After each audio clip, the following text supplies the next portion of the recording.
1683, Sor Juana escribió una comedia de enredos para los festejos por el nacimiento del hijo del virrey Tomás de la Cerda. La comedia lleva por título Los empeños de una casa. Y ahora nos interesa porque en ella hay un personaje, doña Leonor, en el que encontramos algunos rasgos de la propia Sor Juana. Decirte que nací hermosa, presumo que es excusado, pues lo atestiguan tus ojos y lo prueban mis trabajos. Inclinéme a los estudios desde mis primeros años, con tan ardientes desvelos, con tan ansiosos cuidados, que reduje a tiempo breve fatigas de mucho espacio. Conmuté el tiempo industriosa a lo intenso del trabajo, de modo que en breve tiempo era el admirable blanco de todas las atenciones, de tal modo que llegaron a venerar como infuso lo que fue adquirido lauro. Voló la fama parlera, discurrió reinos extraños y en la distancia segura acreditó informes falsos. La pasión se puso anteojos de tan engañosos grados que a mis moderadas prendas agrandaban los tamaños. Repasemos 3 de estos versos que nos dicen algo importante, no ya acerca de doña Leonor o de Sor Juana, sino acerca del talento. De tal modo que llegaron a venerar como infuso lo que fue adquirido lauro.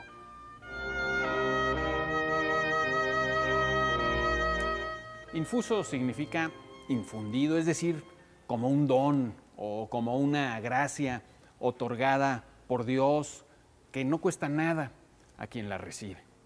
Cuando alguien habla, por ejemplo, de ciencia infusa, se refiere a un supuesto conocimiento que se adquiere por causas sobrenaturales, es decir, sin necesidad de estudio y sin esfuerzo.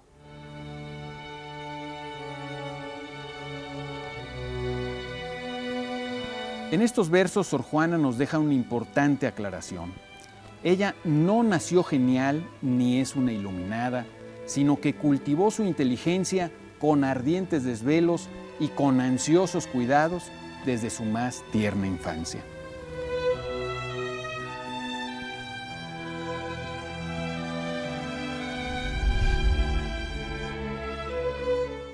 Y cuando digo tierna infancia, no exagero, si es que es posible creer en lo que la propia Sor Juana nos cuenta en su famosa respuesta a Sor Filotea. No había cumplido los 3 años de mi edad cuando, enviando mi madre a una hermana mía, mayor que yo, a que se enseñase a leer en una de las que llaman amigas, me llevó a mí tras ella el cariño y la travesura.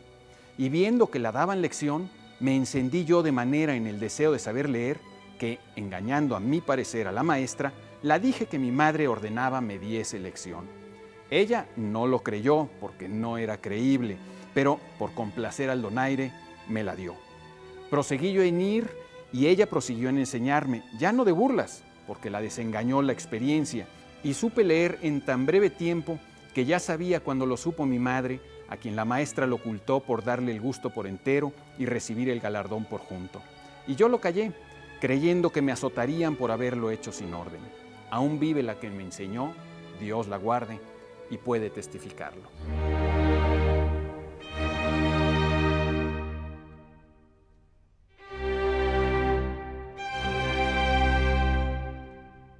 Junto con algunos párrafos de los Apuntes para mis hijos de Benito Juárez, que espero poder revisar con ustedes en otra ocasión, este es uno de los testimonios más conmovedores acerca de cómo alguien ha aprendido a leer en nuestro país. Pero volvamos a esa niña de menos de 3 años que residía en Panoaya y que se trasladaba a Nepantla a tomar sus lecciones, haciendo un camino que debía tomarle cerca de 4 horas. Era hija de una madre soltera que iba a acabar por tener 6 hijos de al menos 2 hombres diferentes que la abandonaron por completo. Y esa niña que quería aprender a leer y a escribir se iba a transformar en la poeta más brillante del siglo XVII en el ámbito hispano y aún de otros siglos y de otros ámbitos. Y la pregunta es, qué prodigio operó la transformación de esa pequeña niña humilde en la llamada Musa Décima?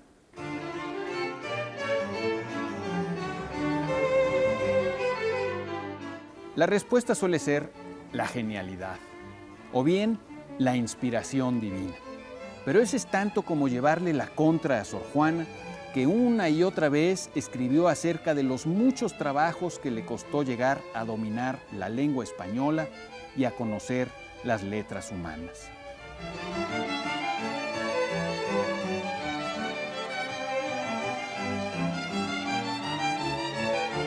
En la Nueva España las mujeres no tenían prácticamente ninguna oportunidad de educarse. Por eso, cuando era una jovencita, Sor Juana urdió el plan, que nunca llegó a realizar, de hacerse pasar por hombre para poder asistir a la universidad.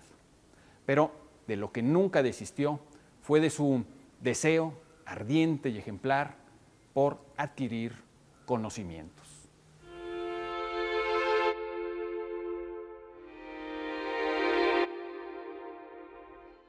Una de las dificultades importantes a las que se enfrentó Sor Juana fue, tal como ella misma lo dice, que careció de maestros y de condiscípulos a quienes hacerles preguntas y con quienes conversar.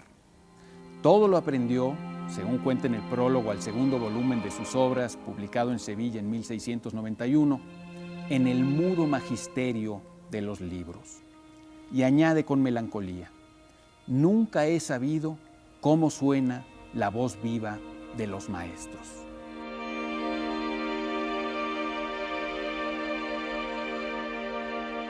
Más de una vez, Sor Juana citó las siguientes palabras de San Jerónimo: de cuántos trabajos me tomé, cuántas dificultades hube de sufrir, cuántas veces desesperé y cuántas otras desistí y empecé de nuevo por el empeño de aprender, testigo es mi conciencia.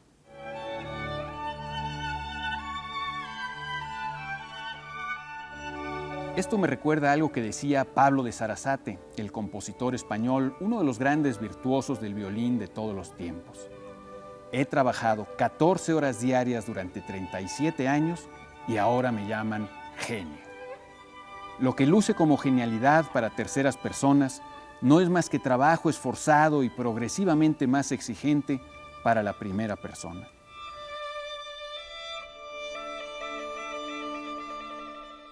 Entonces solo el esfuerzo, el estudio, el empeño en aprender y la superación de obstáculos transformaron a la niña de Nepantla en la mejor poeta de América.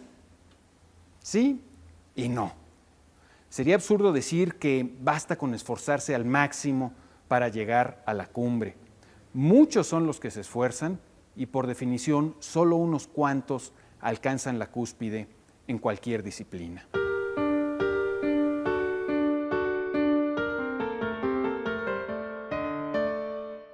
Desde luego, sin esfuerzo está totalmente descartado que uno pueda llegar muy alto, pero no basta con solo el esfuerzo. Como siempre ocurre en los casos de éxito muy sobresaliente, Sor Juana, que sufrió tanto, también tuvo suerte, muchísima suerte. Por ejemplo, la de tener un abuelo con biblioteca, o la de tener una hermana y la de tener una madre que quiso enviar a su hermana mayor a la escuela, o la de que allí enseñara a una amiga, es decir, una maestra no profesional, que la tomó en serio pese a su cortísima edad y le enseñó a leer, o la de contar con el favor de los virreyes y un larguísimo etcétera. La vida, afortunadamente, está llena de casualidades y sorpresas.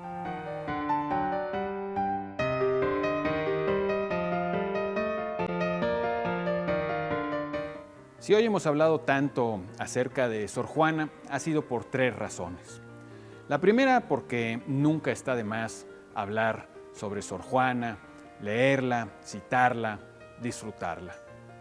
La segunda, porque ella es un ejemplo ideal que ilustra lo que puede lograrse cuando existen deseos de aprender y voluntad firme para hacerlo. Y la tercera, porque nos sirve también para ilustrar lo mucho que ha cambiado nuestro país en 300 años.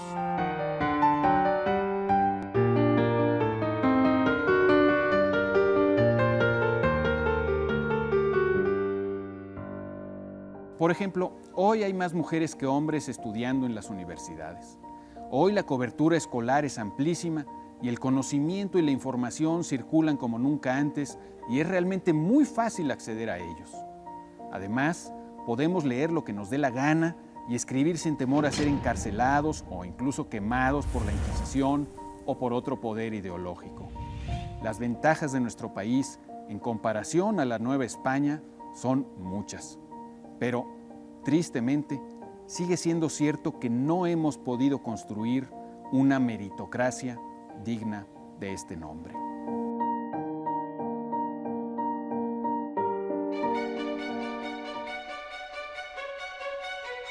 Sor Juana se había hecho monja para evitar los únicos destinos posibles para las mujeres solteras de aquel entonces: el matrimonio, el concubinato o la prostitución.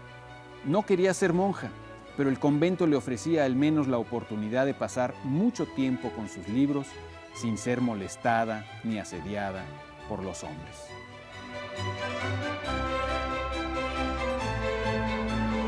Sí, Sor Juana tomó los hábitos, pero sus verdaderos hábitos eran el amor al estudio, la lectura y la escritura. Estos son los hábitos que 3 siglos más tarde siguen siendo ejemplares e importantes para todos nosotros. Hoy estuvimos en la librería Educal, en la sucursal de la Biblioteca Vasconcelos en Buenavista. Soy Pablo Boullosa. Usted tiene la palabra.